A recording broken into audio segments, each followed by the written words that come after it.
Hello बच्चों, मैं उम्मीद करता हूँ कि आप सब अच्छे होंगे। दोस्तों, आज हम लोग जो केमिस्ट्री क्लास 12th का चैप्टर नंबर 2 का हम लोग लेक्चर नंबर 10 लेकर आए हैं दोस्तों। तो चलिए आज हम लोग जो करने वाले हैं लेक्चर नंबर 10 और बता दे रहे हैं दोस्तों, अब जो है हम लोगों के पास बचा है एक कॉलिगेटिव प्रॉपर्टीज, उसके बाद वांट ऑफ थ्योरी यानी वांट ऑफ सिद्धांत, और उसके साथ साथ एक टॉपिक बहुत इंपॉर्टेंट टॉपिक है जिसका नाम है स्थिर क्वाथी यानी एजोट्रॉफ। उसको भी हम लोग अगला वीडियो में करेंगे। लेकिन आज जो हम लोग करने वाले हैं दोस्तों, आज हम लोग करने वाले हैं आदर्श और अनादर्श विलयन। ये आदर्श विलयन क्या होता है, अनादर्श क्या होता है, इसके बारे में हम लोग चर्चा करेंगे। लेकिन इससे पहले एक इम्पोर्टेंट टॉपिक के बारे में बात कर लेते हैं, क्योंकि ये जो है इस साल अगर आप जैक बोर्ड की बात करें तो इस बोर्ड में इस साल ये क्वेश्चन पूछा गया है ना। लेकिन याद रखना दोस्तों, केवल जैक बोर्ड के लिए हम नहीं पढ़ा रहे, जितने सारे इंडिया में स्टेट बोर्ड है हिंदी मीडियम में, उन सभी बोर्ड के लिए तैयारी करा रहे हैं। और साथ साथ में दोस्तों जेई और नीट की स्पेशली उस चीज की तैयारी करा रहे हैं। तो चलिए भैया, हम लोग यहां से करते हैं शुरुआत। क्या? तो चलिए, एक टॉपिक है, बहुत इंपॉर्टेंट टॉपिक है, उस पर हम लोग बात कर लेते हैं। क्या है? राउल्ट राउल्ट के नियम तो हम लोगों ने कर लिया इससे पहले वाला वीडियो में। तो राउल्ट के नियम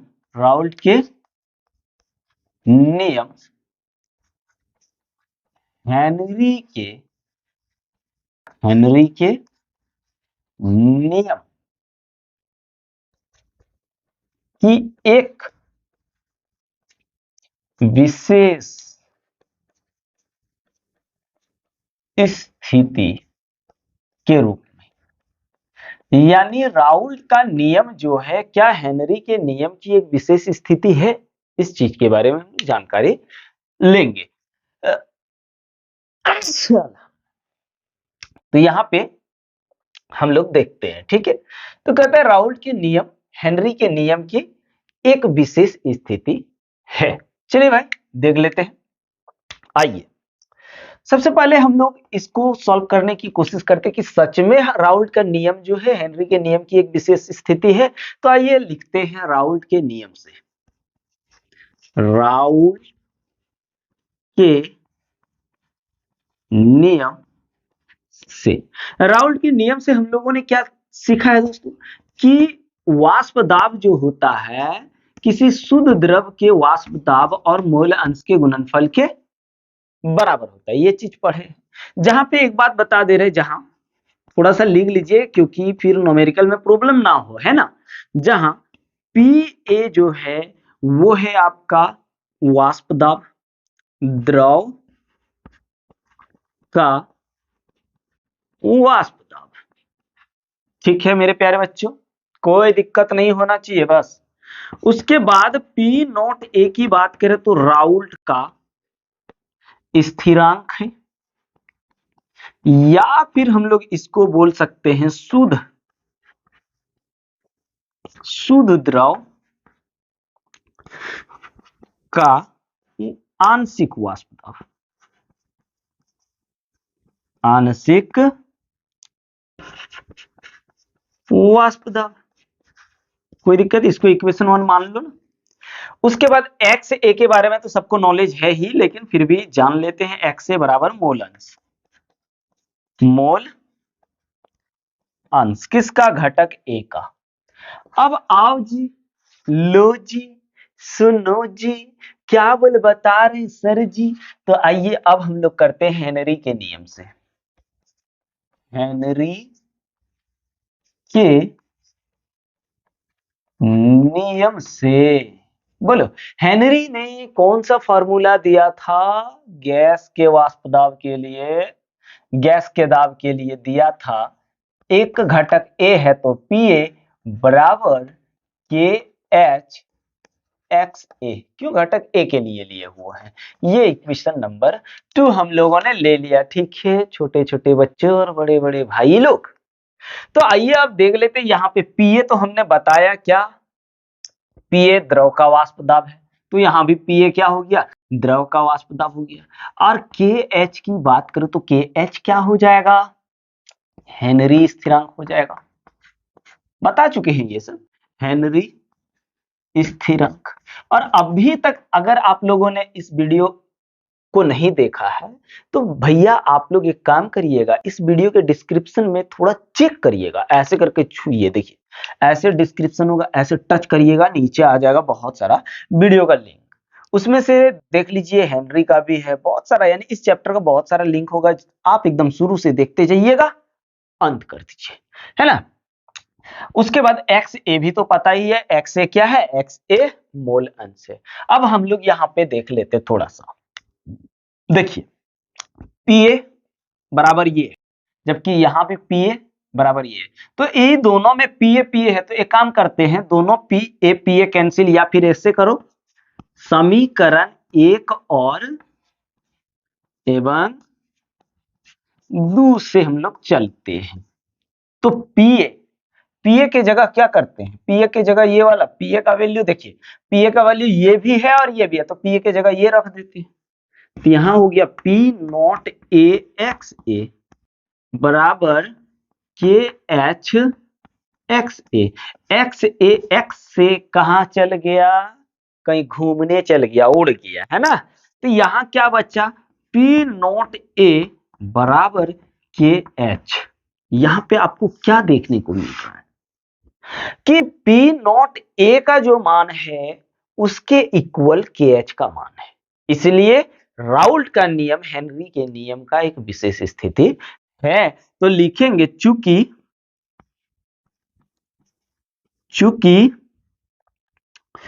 के एच का मान पी नॉट ए के मान के बराबर है, अतः लिख दीजिए, अतः राउल्ट के नियम हेनरी के नियम की एक विशेष स्थिति है। तो यहां पे हम लोगों ने क्लियर कर लिया दोस्तों। अब चलिए चलते हैं आदर्श विलयन में, है ना।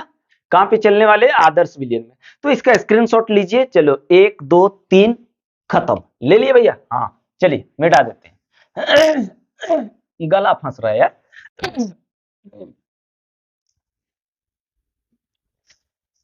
हाय हाय हाय हाय हाय हाय हाय हाय हाय, आप लोगों की जुनून देखना चाहते हैं दोस्तों। एक चीज याद रखना दोस्तों कि इंसान के साहस से बड़ा कुछ नहीं होता। क्या, इंसान के साहस से बड़ा कुछ नहीं होता। हारा वही है जो लड़ा ही नहीं है, और जो लड़ा है वो कभी हारा ही नहीं है, चाहे उसको समय लग जाए, 1 महीना, 1 साल, 2 साल, 3 साल, जो भी समय लगे, पर वो जीत के ही दिखाएगा। इसलिए साहस बिल्कुल नहीं हारना है मेरे बच्चों, और जीत के इस बार दिखाना है, इस बार जेई निकाल के दिखाना है। जो बच्चा बायो से लेकर के चल रहे हैं उसको नीट फोड़ना है, 12th बोर्ड तो ऐसे ही करना है ना। तो चलिए अब हम लोग करते हैं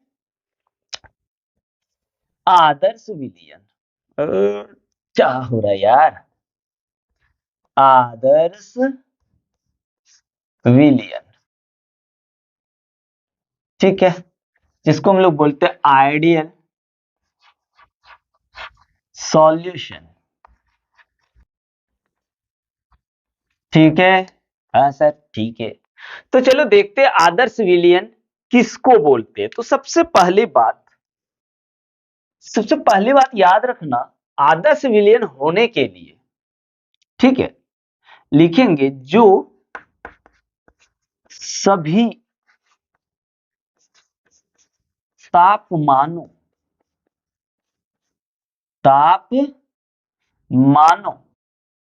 एवं सभी सांद्रताओं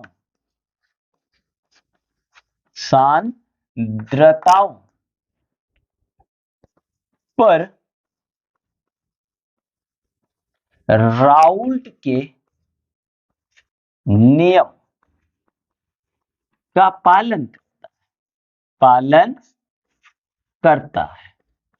ठीक है, जो क्या करता है भैया, जो विलयन सभी तापमानों एवं सांद्रताओं पर राउल्ट के नियम का पालन करेगा वो आदर्श विलयन कहलाएगा। लेकिन क्या एक ही फैक्ट करने से क्या राउल्ट का नियम हो जाएगा, सॉरी आदर्श विलयन हो जाएगा? नहीं, ये तो शुरुआत है, अभी देखते चलिए। तो यहाँ पे एक चीज, जब ये राउल्ट का नियम का पालन करेगा तो क्या क्या होना चाहिए? अगर राउल्ट के नियम का पालन करेगा तो पी ए बराबर पी नॉट ए एक्स ए होना चाहिए। दूसरा क्या होना चाहिए भाई? दूसरा होना चाहिए p b is equal to p naught B x b होना चाहिए। होना चाहिए कि नहीं?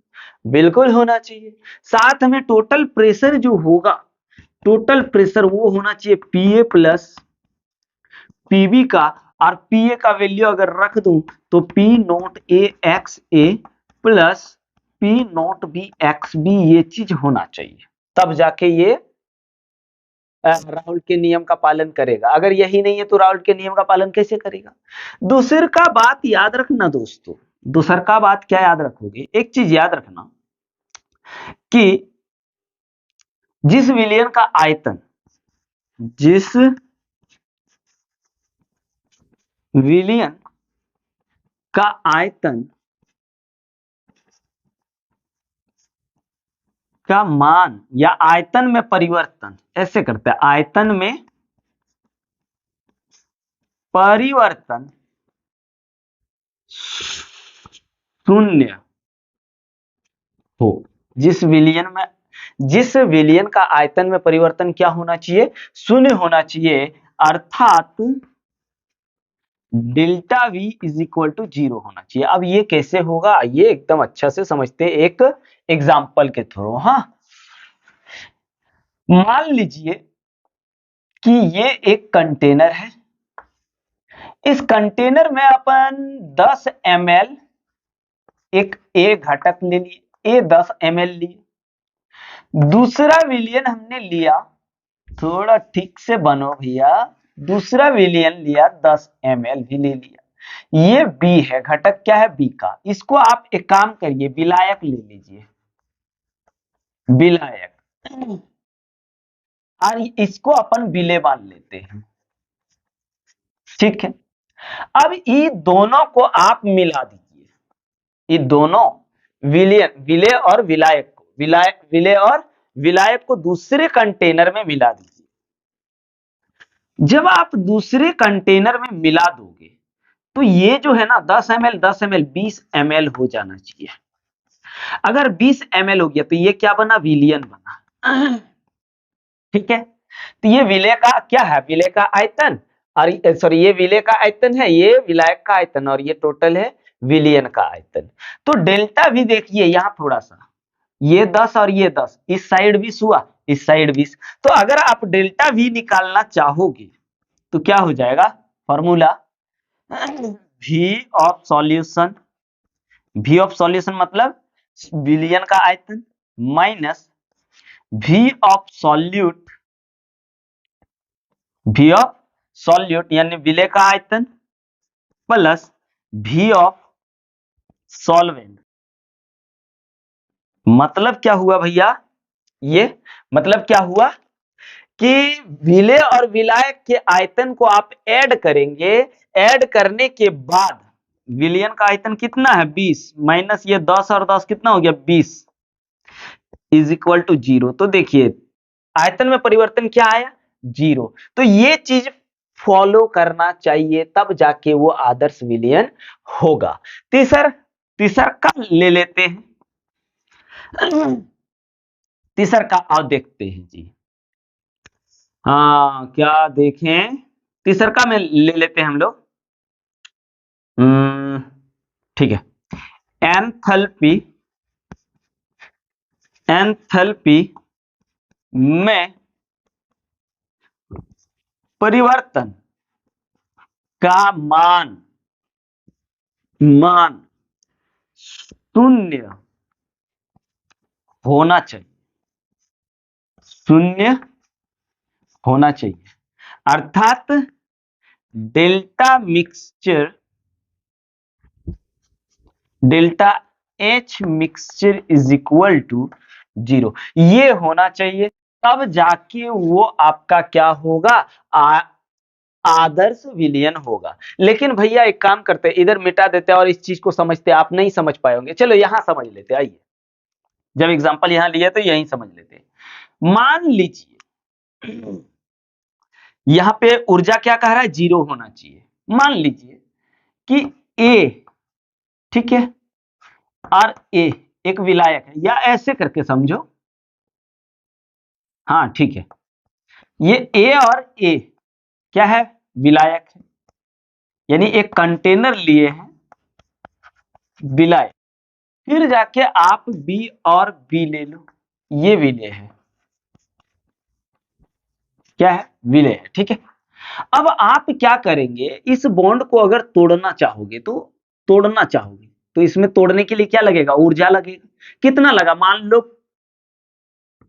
50 यूनिट लगा, या 50 यूनिट लगा, ठीक है। इसको तोड़ने में कितना लगा, 50 यूनिट या 60 यूनिट जो भी है, ठीक है, इसको तोड़ने में इतना लगा। अब इसको जब हम दोनों देखो 2A और 2B, यानी A और B हमको मिला, ठीक है, A और B हमको मिला, तो इसको देखो, ये बॉन्ड का यहां निर्माण किया, बंधन का निर्माण किया, तो ये जितना हमने एनर्जी दिया था उतना ही रिलीज करेगा, कि उतना ही निकालेगा। तो 50 और 50 कितना हो गया, 100, 100 यूनिट ऊर्जा ये क्या करेगा, निकाल देगा। तो आप देखिए 50 और 50 ऐसे ही करके अगर घटा दें, 100 में 50 और 50 घटा दिए, कितना बचा, 0 बचा। तो क्या कह रहा है, एंथैल्पी में परिवर्तन का मान 0 होना चाहिए, यानी ऊर्जा जो होगा, विलेय और विलायक जो एक दूसरे के साथ कनेक्ट, विलेय जो होता है दोस्तों, एक दूसरे से ऐसे मिला होता है, जब उसको तोड़ोगे तो तोड़ने में, किसी भी चीज को आप तोड़ोगे तो उसको तोड़ने में क्या बल नहीं लगेगा, बिल्कुल लगेगा, लगेगा कि नहीं। वैसे ही इन दोनों को तोड़े, फिर जाके ए और इसका मॉलिक्यूल्स और इसका मॉलिक्यूल्स मिल गया, तो यहां पे 2 कैसे लगा दिए, यहां 2 गो ए है तो 2A, यहां 2 गो बी है तो 2B, 2 से गुना कर दो, ठीक है। हमने यहां पे बॉन्ड लगा दिया, और ये बॉन्ड को हम लोग बोलते हैं अंतर क्रिया बल, ठीक है। इधर क्लियर है। अब चलिए मिटा देते हैं, ले लिए होंगे, तो चलो भाई अभी और पॉइंट देखने वाले हैं। हाँ, तो चलो चलो चलो चलते हैं। हाँ ठीक है, बाबू लोग अब आ जाओ, कर लेते हैं चौथा पॉइंट नंबर 4। पॉइंट नंबर 4 हम लोग करने वाले हैं, आयतन वाला हो गया, ये भी हो गया, ठीक है। पॉइंट नंबर 4 में हम लोग क्या देखने वाले हैं दोस्तों, लिखेंगे जिस विलियन में ए अंतर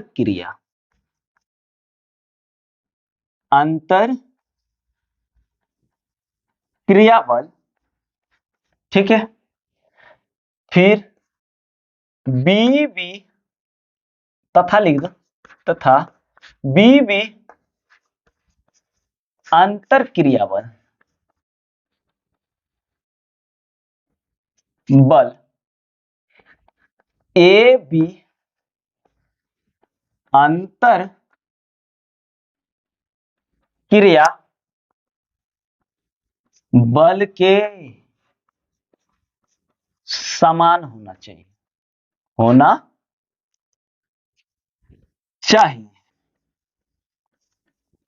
ठीक है। आइए एक एग्जांपल से समझते हैं। ये एक कंटेनर है, ठीक है। अभी ये ए क्या है, बी क्या है, पहले समझ लो। ए मींस आपका ए को आप विलायक मान लिया, तो यहां विलायक हो जाएगा, विलायक अंतर क्रिया बल। बी को हम लोग मान लेते हैं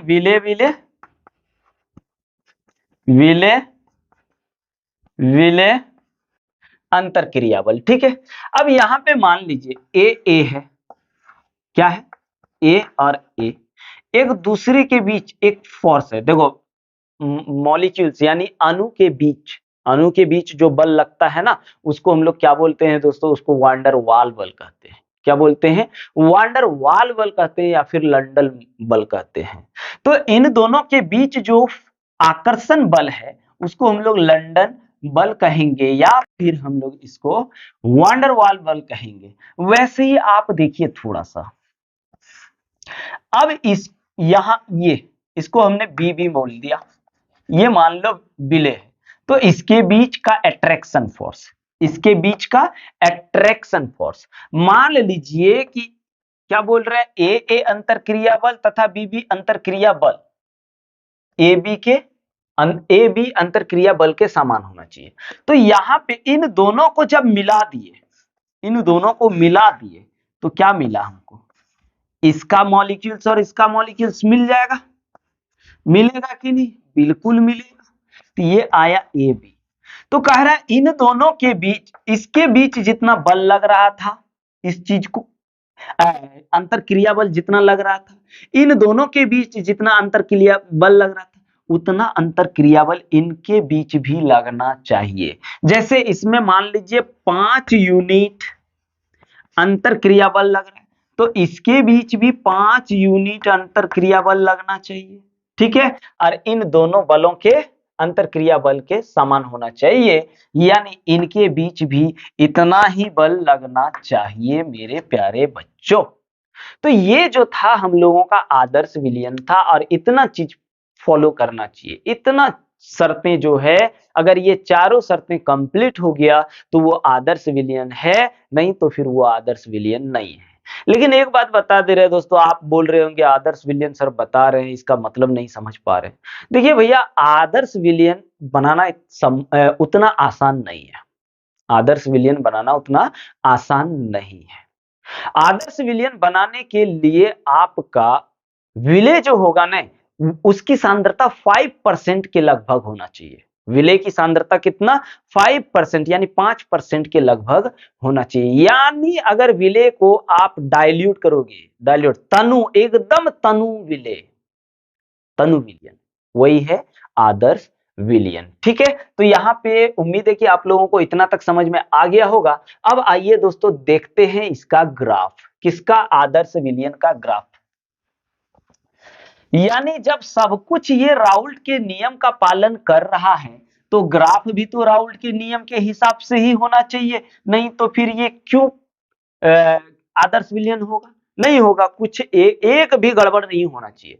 तो आप देखिए, हम लोगों ने एक राउल्ट के नियम से पढ़े हैं, पहले ग्राफ यहां लिख लेते हैं, ग्राफ हम लोग करने जा रहे हैं। अब देखिए आप पी ए बराबर क्या पढ़े हैं, p naught A x a, दूसरा p b is equal to क्या पढ़े हैं, p naught B x b, पढ़े हैं कि नहीं। यानी पी टोटल की बात करें तो P A plus P B है ना, P A plus P B, मतलब पी नॉट ए एक्स ए plus P naught B x B, यही ना भाई, ठीक है, बहुत अच्छा। और हम लोगों को एक चीज पता है कि मोल प्रभाज का टोटल मान कितना होता है मेरे प्यारे बच्चों, 1 होता है। इस चीज को याद रखो, तब ग्राफ आराम से बनेगा। आइए ग्राफ खींचते हैं यहां पे, ठीक है, ले लीजिए। अब आप लोगों को पता है कि सरल रेखा का एक समीकरण होता है ना, सरल रेखा का समीकरण, बोलिए सरल रेखा का समीकरण क्या था, y बराबर mx प्लस सी, y की जगह क्या है, pa, y की जगह pa है और दूसरा क्या है, pb है कि नहीं, बिल्कुल है। चलिए आप एक काम करिए, इसको pa मान लीजिए, pa, और इधर वाला को pb मान लीजिए। अब हम लोग पहले इस इक्वेशन का ग्राफ खींच लेते हैं। अगर आप एक्स ए बराबर 1 मान लिए, यहां मान के चलो, एक्स ए अगर 1 मान लिया, यहां निकालते हैं, नहीं तो फिर आप लोग को दिक्कत हो जाएगा। तो पी ए बराबर क्या होगा देखते हैं। अगर आप एक्स ए 1 मान लिए तो पी नॉट ए इंटू 1 बराबर पी नॉट ए आ जाएगा, यानी पी ए बराबर क्या आ जा रहा है, पी नॉट ए, ये मान लीजिए आपका पी नॉट ए है। अब उसके बाद एक्स ए क्या मान लेना है, एक्स ए 0 मान लीजिए, तो यहां 0 रख दिए तो पी ए क्या हो जाएगा, 0 हो जाएगा। यानी अगर हम इसका इक्वेशन देखूं तो ये मिला, किसका मिला भैया, पी ए का, यानी पी नॉट ए एक्स ए का। ठीक है, चलिए दूसरा, सेम टू सेम वैसे ही करेंगे।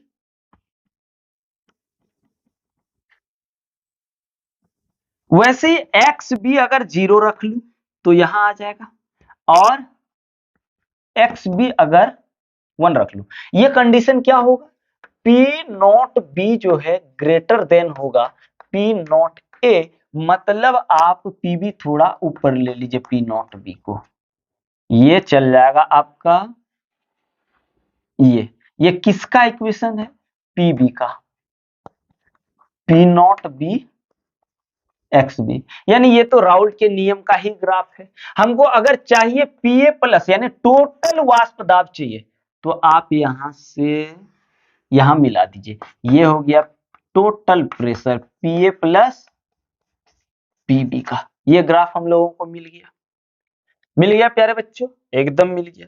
अब आइए आदर्श विलयन के कुछ उदाहरण ले लेते हैं। चलिए देख लिए, ले लीजिए स्क्रीनशॉट 1 2 3। चलिए अब हम लोग देखते हैं उदाहरण, क्या देखें, उदाहरण देखते हैं किसका, ले उदाहरण देखेंगे, उदाहरण उदाहरण किसका देखेंगे सर, उदाहरण हम लोग आदर्श विलयन का देख रहे हैं, क्योंकि आदर्श विलयन पढ़ रहे, तो आदर्श विलयन का ही ना उदाहरण देखेंगे भैया, दूसरे चीज का कैसे देखेंगे बताइए आप लोग, ओए बच्चा लोग, हम लोग छोटे छोटे बच्चे लोग कैसे रे। तो आदर्श विलयन हम लोग कैसे बना सकते हैं, आदर्श विलयन कैसे बना सकते हैं, तो देखिए आप एक काम करिए, बेंजीन बेंजीन और टॉल्यूइन, बेंजीन और टॉल्यूइन को जब आप मिलाएंगे तो आपको एक आदर्श विलयन प्राप्त होगा। बेंजीन और टॉल्यूइन को मिलाएंगे तो क्या प्राप्त होगा, आदर्श विलयन प्राप्त होगा। दूसरा देख लीजिए, एन हेक्सेन और एन हेप्टेन, इन दोनों को भी मिलाओगे तो आपको आदर्श विलयन ही मिलने वाला है। एन मींस होता है नॉर्मल दोस्तों, क्या एन, स्मॉल एन का मतलब समझ जाइए नॉर्मल, नॉर्मल हेक्सेन और नॉर्मल हेप्टेन। नॉर्मल हेक्सेन मतलब ऐसे CH3 CH2, इतना काहे ना करने जाएंगे, डायरेक्ट फार्मूला हेक्सेन C6H14, और इसकी बात करूं तो हेप्टेन C7H16, और इसका अगर देखें बेंजीन का C6H6, और अगर आप इसका देखें तो ये हो जाएगा आपका C6H5CH3, अब मिला के जोड़ दीजिए ना, C7H8। ठीक है, उसके बाद भैया ब्रोमोबेंजीन, हिंदी में लिखना है, ब्रोमो बेंजीन और आयोडोबेंजीन, आयोडो बेंजीन को जब मिलाएंगे तो आपको आदर्श विलयन मिलेगा। ब्रोमोबेंजीन का फार्मूला देखेंगे क्या हो जाएगा, C6H5Br, और इसका अगर देखोगे तो C6H5I, इन दोनों को यदि मिलाओगे तो आपको क्या मिलेगा, आपको मिलेगा आदर्श विलयन। क्या मिलेगा प्यारे बच्चों, आदर्श विलयन। और बहुत बार एग्जाम में इस चीज को पूछा गया है कि इनमें से कौन सा आदर्श विलयन का उदाहरण है, या फिर आदर्श, चार गो ऑप्शन दे दिया और पूछ दिया निम्न में से आदर्श विलयन कौन सा है, option a, option b, option c, option d, जो है टिक लगाइए। और बोर्ड एग्जाम में इसको ऐसे पूछता है, बोर्ड एग्जाम में, कि आदर्श विलयन के दो उदाहरण दीजिए। अब आप पढ़े ही नहीं तो कहां से देंगे, तो चलिए आदर्श विलयन का और एक का कोई एग्जांपल ले लेते हैं, इथाइल यानी एथिल एथिल ब्रोमाइड, ब्रोमाइड तथा एथाइल, इंग्लिश ही ठीक लगता है बोलने में, एथिल आयोडाइड।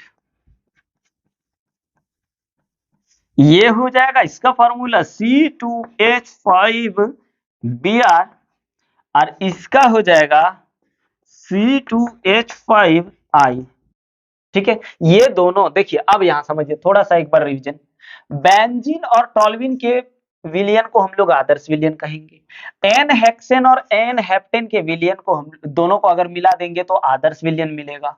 ब्रोमोबेंजीन और आयोडोबेंजीन को मिला देंगे तो आदर्श विलियन मिलेगा। इथाइल ब्रोमाइड और इथाइल आयोडाइड को मिला देंगे तो क्या मिलेगा प्यारे बच्चों? आदर्श विलियन मिलेगा। समझ में आया? अब हम लोग जो है दोस्तों, हम लोग अगला लेक्चर में करने वाले हैं अनादर्श विलियन, और अनादर्श विलियन के टाइप को भी हम लोग समझेंगे और उसका एग्जाम्पल को भी समझेंगे। तब तक के लिए सभी दोस्तों को जय हिंद। चलिए भैया स्क्रीनशॉट ले लीजिए, और दोस्तों अगर चैनल को अभी तक सब्सक्राइब नहीं किए हैं तो कर लीजिए, प्लीज कर लीजिए। चलिए ले लीजिए।